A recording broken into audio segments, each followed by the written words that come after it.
freaking What's up, everybody? Mark and Sarah back for another episode of Able Today. Today, we're going to talk about Able. How about that?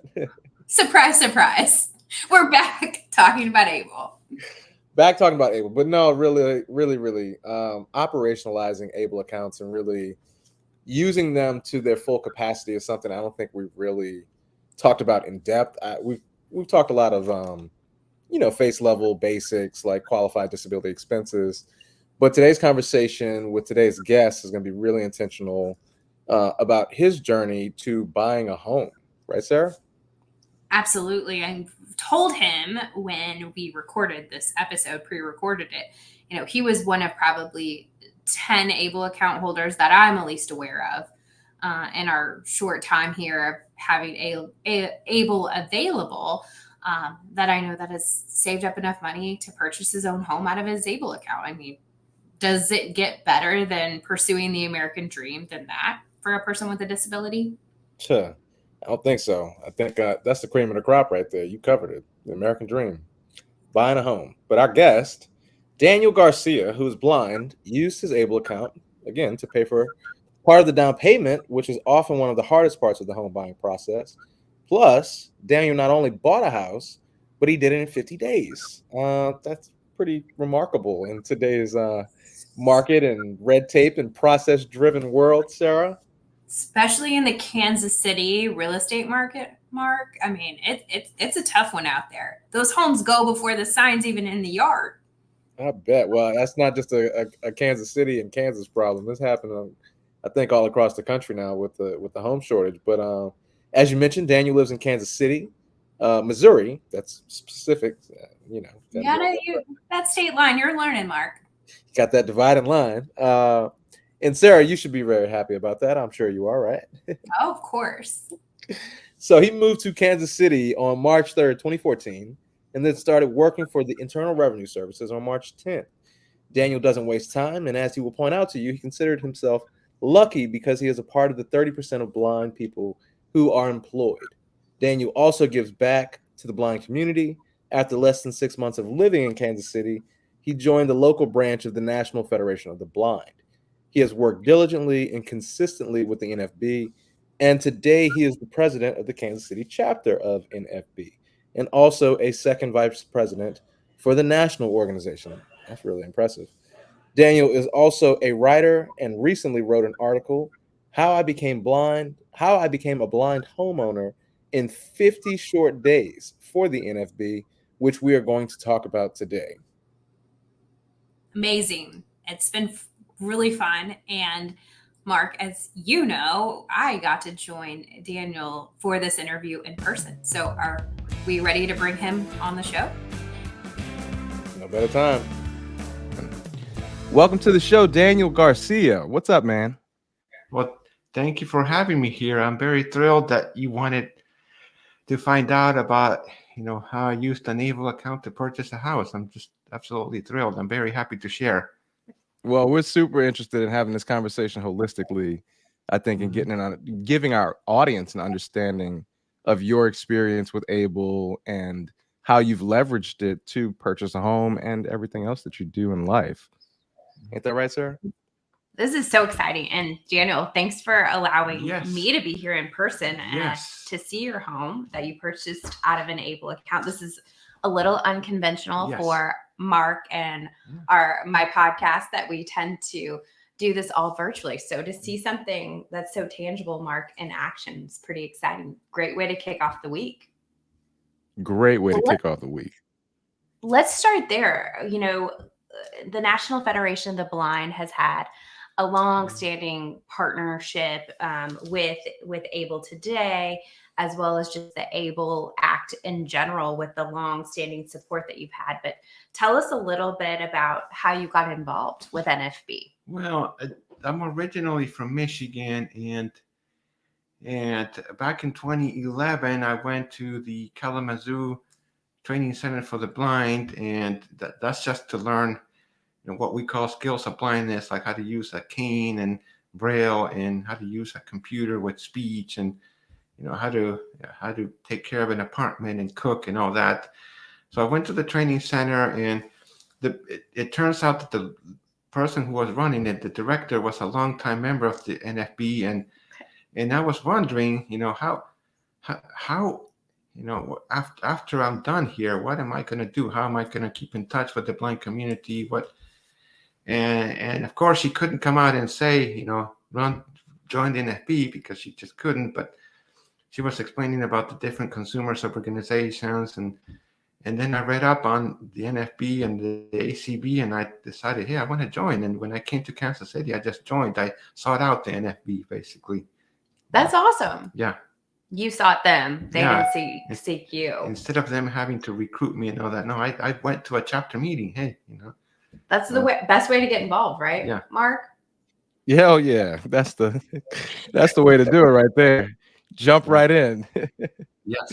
You were the recruiter. I love it. Mm-hmm. Well, Daniel, you work for the IRS, so I'm guessing that you're pretty comfortable with and responsible with your finances. But talk to us about how Able allows people who have these accounts to make tax-free distributions. I think our listeners would really love to hear why that is such an invaluable component to Able accounts. And yes, I'll preface my answer by saying yes. I'm only speaking for myself, not the IRS. I'm not a spokesperson for them. If your audience wants to learn more about tax benefits for people with disabilities, you can check out publication 907 in our website, irs.gov. But it is invaluable that not only does the investments grow tax-free, no capital gains, but also, when you take the money out, there's no taxes. Because I run into a lot of people in my line of work who have to take money out of the retirement funds for whatever reasons.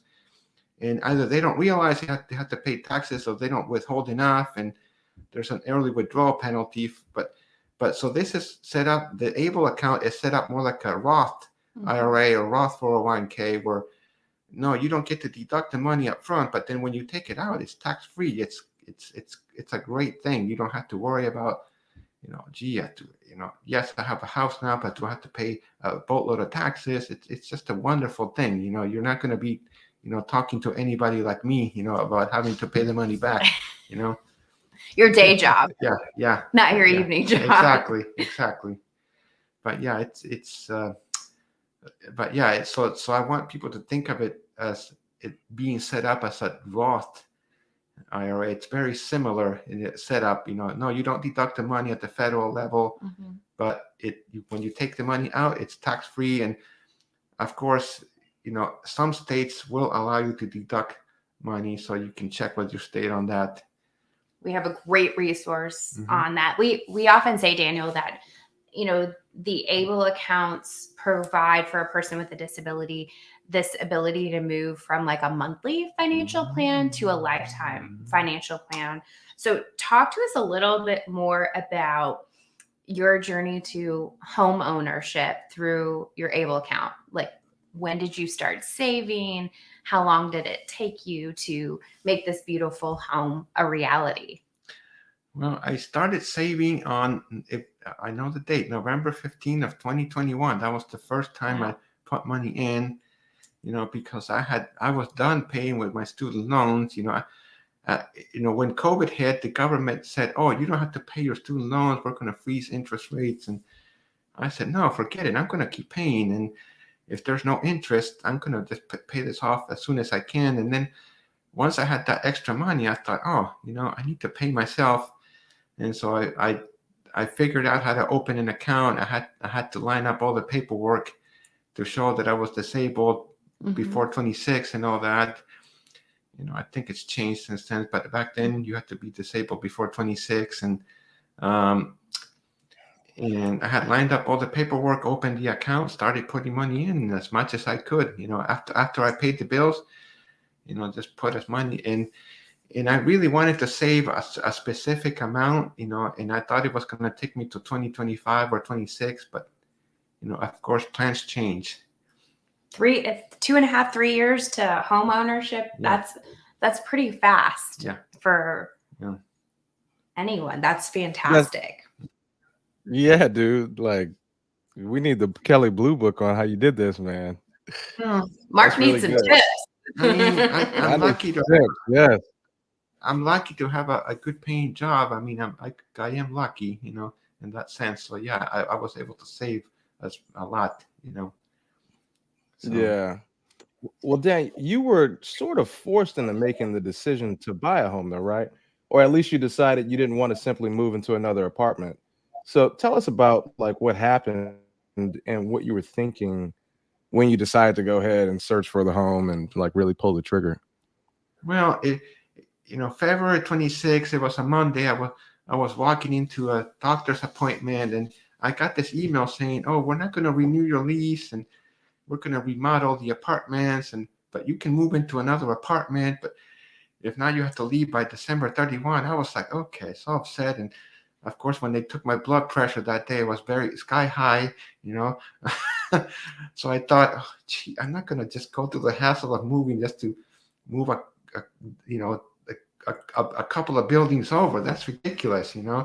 I just said, Right. well, I guess I'm going to have to change my timetable instead of moving in 25 or 26. I'll just have to move now. Not ideal. I don't have enough money yet, but whatever. It's one of those things you just have to do in the spur of the. It was a spur of the moment decision. I thought, okay, I'm moving now. As soon as possible It's before time. December, and I need to by at least by Thanksgiving I need to find a house so that I don't want to be moving right toward the deadline. So it was very, like I said, nerve wracking at the beginning. Stressful. Yeah. Yeah. Yeah. Well, and Yeah. it sounds like, Mark, this was kind of love at first sight with this beautiful, beautiful home, but this is something you were warned against. Yeah. My mom's a real estate agent, Mark. We've talked about this. So I'm constantly, talking about home ownership and things in the Kansas City real estate market. But tell us a little bit about that process and how you overcame some of the challenges. And I know, Mark, you're going to love this because one of the barriers or one of the challenges was transportation or public access to transportation. So how was that maybe one of the deciding factors on where you landed here?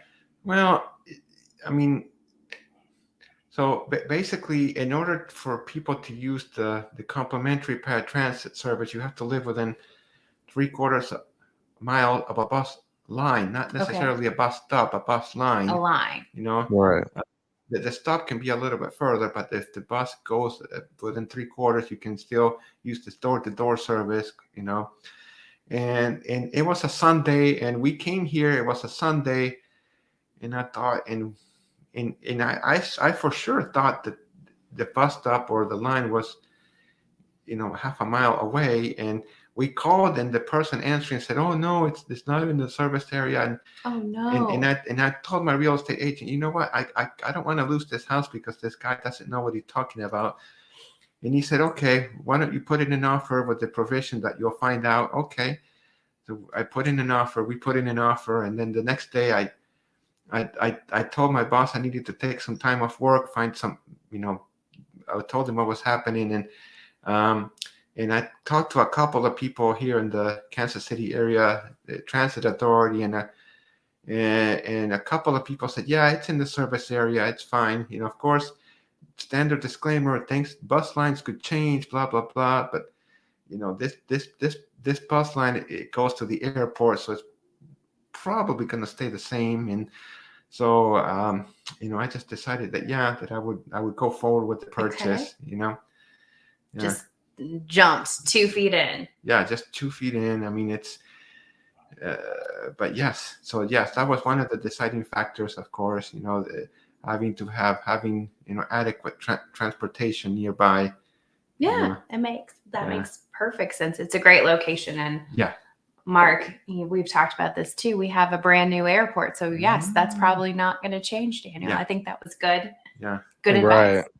Right. No, I love this, and it really demonstrates, the resilience that it takes to keep pushing, and how some people might think that it's impossible for the person living with a disability, to do all this, but it's really just a part of our journey. And as you say in the article, buying a house is scary undertaking for anyone, regardless of eyesight. And it's so true. And it's also a time when you rely on others to help you through the undertaking. Talk to us about that and the type of support you were given. Well, I mean, first of all, the real estate agent, never doubted that I could, be a homeowner. He was thrilled. I'm the first blind, I don't know, client. I don't know what the right word is. That he had? You were Yeah. the first blind client? Wow. Yeah, that he had. The first blind person he represented, and he never doubted. He never tried to talk me out of it. Oh no, you can't buy a house, but he never tried to talk me out of that. And of course, when I came to see these houses, there were 2 listings that I liked, and then I sent the pictures to. I sent the pictures to my mom and dad in Michigan, my friends and some friends here, and I sent them a couple of listings, and they were like, "Oh yeah," they were describing the houses. And then when I came to see this house on Sunday and the other house, I had a couple of friends of mine. One of them is sighted, and she drove me over here, and we were looking at the houses. I just wanted to make sure that there were no obvious problems. That it's not a money pit, that it's not falling apart. Mold, and and so I did have some reliance on some sighted folks just to kind of tell me, yeah, this house is okay, or this house is not okay. And then of course when I moved in, my sister-in-law came up here with my folks, and she had rented a car, and we were during the first few days of a move, you had to go buy a lot of things. And that was great, having her here, helping me out, because like I said, having to go purchase this, purchase that, and when you move, that's what happens. You just have to make several trips to the store, to buy things. The list gets longer. Oh yeah. Once you buy a home. Yeah. It always does. So yeah. You're never done. Yeah. Decorating, all that fun stuff. Oh yeah. Well, that's all of this happened so fast, and it sounds like in the middle of when you were hosting the 62nd annual convention here in Missouri for NFB of Missouri. That's a lot of responsibility. Daniel, you're also the chapter president. So home ownership, advocacy, leading a statewide organization, trying to affect policy change, and now that you own your own home, kind of what's next? What's next? For you. What's next for me? Or okay, for you, yes. Well, I mean, trying to fix up the whole house a little bit. Like the deck needs some work. Maybe next year have somebody come in, and then the downstairs there's like a little laundry room that I want to finish up, put some flooring. And for me, I'm still going to be involved in the NFB, maybe a little less, trying to find a new chapter president here, and, just trying to figure out, find somebody to share this place with, starting out on the dating game and all that, and so that's what's next for me. I'll still be around, still be involved in advocacy and policy and all that, but just not so much as before, and when you do this all the time, it burns you out, and it's kind of like having 2 full-time jobs, and one of them I get paid for and I don't, so it can be. We don't know anything about that, right, Mark? Not at all. Complete strangers to that. Right. Home ownership, dating, recruiting your successor. Well, it sounds like he or she will have some big shoes to fill. Thank you. Yeah. Super big. Well, Daniel, I want to say this has been great. Thank you for taking the time to be a part of the show with us. And lastly, a real easy question, and I think you've probably stated this a few times, but in your opinion, what is the best thing about Able accounts? Well, and yes, it's going to sound repetitive, but again, you can not only grow your investments tax-free, but you can take them out tax-free, and also the flexibility. I mean, again, I don't know about other states, but in Missouri, you get to choose from different investment options. I mean, you don't have to put it all in the stock market. I don't think you can here. I think you can only put 80%, but so you can choose your level of risk. You want to put it all in the bank. Want to put most of it in stocks or bonds. It's so the flexibility. It's very easy to use. It's very easy to put money in and take money out. It's just this. I guess the flexibility. I guess that's the best thing. That's the one word I would use to how flexible things are. Flexible. Love it. Love it, love it, love it. Everybody needs a little flexibility in life. Flexibility toward home ownership, right, Mark? There you go. Use all the tools in the kit. That's for sure. Mm-hmm. Well, Daniel, this has been great, and I'm glad you invited Sara into your home. Thank you. This is a treat for her. Yeah. So Yeah. I was gonna say that this is a lesson that we hope to share far and wide with many people who could take your blueprint and follow the same roadmap to home ownership. Yeah, and of course, sometimes it's going to happen not on your timetable. Sometimes, I think these people did me a favor, because if I had waited a couple of more years, I may not have been able to buy this place up here in the north part of Kansas City, and for the price I did. I think sometimes stuff happens, and it's pretty awesome. Yeah. Sometimes people do you a favor when you don't think they are doing you a favor, at the time. Timing is everything. Yeah. So timing is everything. Yes. Well, I want to thank all of our listeners for tuning in to today's episode, and look forward to seeing you guys again at the next one. Cheers. Cheers. Man. Bye, Mark. Bye.